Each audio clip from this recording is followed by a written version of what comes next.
Today we're talking about 18 psychological tips to instantly read somebody. How's it going, guys? I'm Dr. Tank. Today we're talking about 18 ways you can instantly read somebody. Now, our emotional brain is so fast at processing information that our logical brain doesn't even comprehend it. It's so quick that we just say we get a feeling about something. For example, if you see a stranger you've never met before, you look at all the details that you could physically see and you make a quick assessment. That's our emotional mind processing things instantly. Now we're gonna break down 18 of these psychological tips to read somebody. First one we're gonna start off with are the pupils. Dilated pupils show that somebody's relaxed. Most of the time, people have constricted pupils. This is during the day when they have to be observant. However, if somebody's really relaxed with you, you can see their pupils dilate. This is their parasympathetic system activating, and you can tell psychologically that they're instantly relaxed around you. The second way you can instantly read somebody is with their eyes. When somebody's eyes are narrow, they're focused. If they're baggy, you can tell they're tired. Our eyes express so much with so little detail. These micromillimeters of movement can differentiate an expression, and we read and pick up on them instantly. Typically, you'll see a lot of introverts with wide eyes, so they can observe more. The third way to instantly read somebody is with your brow. If someone focuses a lot, they tend to furrow their brow. And when they do that, the muscles of the brow tend to grow. So if you see somebody with a heavy set brow, very often they're very focused. This also leads to the next way you can instantly read somebody is their wrinkles. People who are very focused or furrow their brow a lot will have a lot of wrinkles around their forehead. People who are very happy tend to have wrinkles around the side of their eyes. People who smile a lot tend to have wrinkles around their mouth. People who smoke a lot will have wrinkles around their lips. You can tell a lot about the person by the wrinkles they have in their face. The next way to instantly read somebody is with their mouth. You can read somebody's mood very often by the angle of the side of their mouth. If it generally creases up, you can tell they're very happy people. They tend to smile a lot. But if they furrow down, they tend to be very negative. Another thing to keep in mind is that some people tend to breathe through their mouth, so their mouth is open. And we usually associate this with people who aren't intelligent, so they're mouth breathers. But these people tend to have difficulties breathing through their nose, so they have to compensate by breathing out of their mouth. The seventh way you can instantly read somebody is the position of their head. People who are tall as children tend to want to blend in, and in doing so, they'll bend their head forward. If you see people who are tall and still bend their head forward, very often they like to blend in with the crowd. And if that's the case, they tend to be shy, so you don't want to make them stand out. The eighth way to instantly read somebody is the position of their shoulders. In neutral position, the shoulders align with the chest. However, if they're moved forward or back, we tend to make a judgment about them. If someone leans their shoulders back, we tend to view these people as overconfident and underskilled. However, if they lean their shoulders forward, we tend to see these people as unconfident, regardless of their skill. The next way to instantly read somebody is with their nose, specifically how their nostrils flare. If you see anybody with their nostrils instantly flaring up, you could tell they're reacting. The body wants to react, so it needs oxygen, so their nostrils will flare out. And when it does so, it's taking in extra oxygen so that it can react, fight, or run away. The ninth way to instantly read somebody is with their arm and leg positions, specifically how open and closed it is. If somebody moves their arms or legs outside the radius of their elbow, it typically shows that they're a very confident person. If you move outside this range, it appears very confident. However, if somebody moves their arms and legs within a short radius of their body, they tend to be closed off. Very often, we'll see these people as very unsure and unconfident. The next way to instantly read somebody is the position of their feet. If someone's feet are pointed towards you or open towards you, it typically means they're more receptive to you.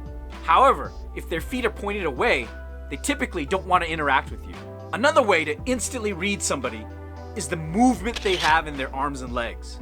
People with more masculine energy tend to have very sharp, hard movements. However, people with more feminine energy tend to have softer and more gentler motions. What this generally tells us is the energy of that person. This will help identify how this person interacts, whether they carry the more masculine energy or the more feminine energy. If someone's more masculine, they tend to be more assertive and confident. The next way we instantly read somebody is by their physical fitness. People who are really in shape tend to be very motivated. You don't stick with a lifestyle for that long without some form of motivation. This tells us their mindset. However, there is a caveat to that. There are a lot of people who are large and strong. You can't always assume somebody who's large is out of shape. Another way we psychologically instantly read people is their skin condition. We tend to see a lot about a person depending on how their skin condition is. If someone's very tan, we associate them with being outdoors a lot. If we see them with tan lines, we tend to make judgments based off of where they are. If we see someone with acne and they're young, it makes sense. They're a teenager. If we see someone older who's suddenly developed acne, it might be they're either highly stressed or they're not taking care of themselves. It might be a mental reflection of how they're doing. Another way you could instantly read somebody is with their hands. If someone has calluses on their hands and they're in shape, you can kind of assume that they do weight work. But if you see someone with calluses and is out of shape, it might mean that they do manual labor for work. Nails often depict a clear picture as well. If you see someone with damaged nails and rough hands, you can assume that they do a lot of manual work. You also have to ask, how clean are the nails? If they're dirty, the person probably doesn't care about cleanliness. The length of the nails also tell us something. In the olden days, Asians who didn't do manual labor had long nails because they were able to keep them that way. If you did physical labor, the nails would break off. Some of this still carries over, where you see a lot of Asians with long pinky nails, and it's disgusting. It's an indirect and cultural sign of class. The 14th way we could psychologically read somebody is their hair. Hair requires regular maintenance, and if somebody isn't on top of it, it tends to get out of hand quickly. If someone's letting their hair grow out, and they're not taking care of it, it might reflect their inner state. For a while, I let my hair grow out when I was really depressed. It was a clear reflection of my mental state, which wasn't good. The 15th way we psychologically read somebody is their clothing. Not just their style, but their cleanliness as well. Style is a huge factor. It depends on the setting and the fit of the person. Is the style appropriate for their age or not?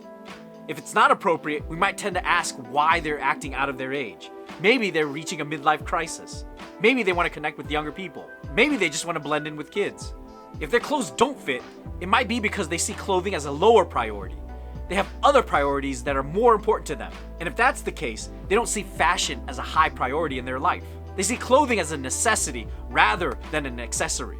And if that's the case, they're probably not dating or trying to impress somebody. Same thing applies with shoes. We tend to look for cleanliness in clothes and shoes. But the style is a huge factor too. Is it appropriate for their age and their setting? The next way we could psychologically read somebody is their decorative accessories. This includes watches, jewelry, necklace, tie pins, tie clips, belts, rings, cufflinks, boutonnieres. Someone having only a few of these accessories tells you they want to be stylish, unless it's an iWatch, in which case they're very practical. But if you make too many statements about yourself, it becomes noise. Maybe they're trying to overcompensate and peacock. Maybe they just love Johnny Depp. And the 18th way we could psychologically read somebody is with their body accessories, specifically tattoos and piercing. The more bold and unconventional a tattoo or piercing is, the more daring that person's personality is. If you have a tiny tattoo that's hidden away, it often means that you want to be daring, but you still want to stand by conventional norms. You might need to hide it for work. If someone has a tattoo on their face, they're very bold, and they don't care what the conventions of society says. So there you have it, 18 ways to psychologically read somebody instantly. This is our emotional brain processing these things so quickly, our logical brain can't even keep up. But now you can. If you're looking for a group of like-minded individuals who are taking active control of their anger and want support and encouragement, check out my Facebook group below that I'm starting up. These are people who don't just look to vent and rant about their anger. They're actually taking the required responsibility and step to take control of it. Check out more on the link down below. And until next time, guys, never give up on yourself.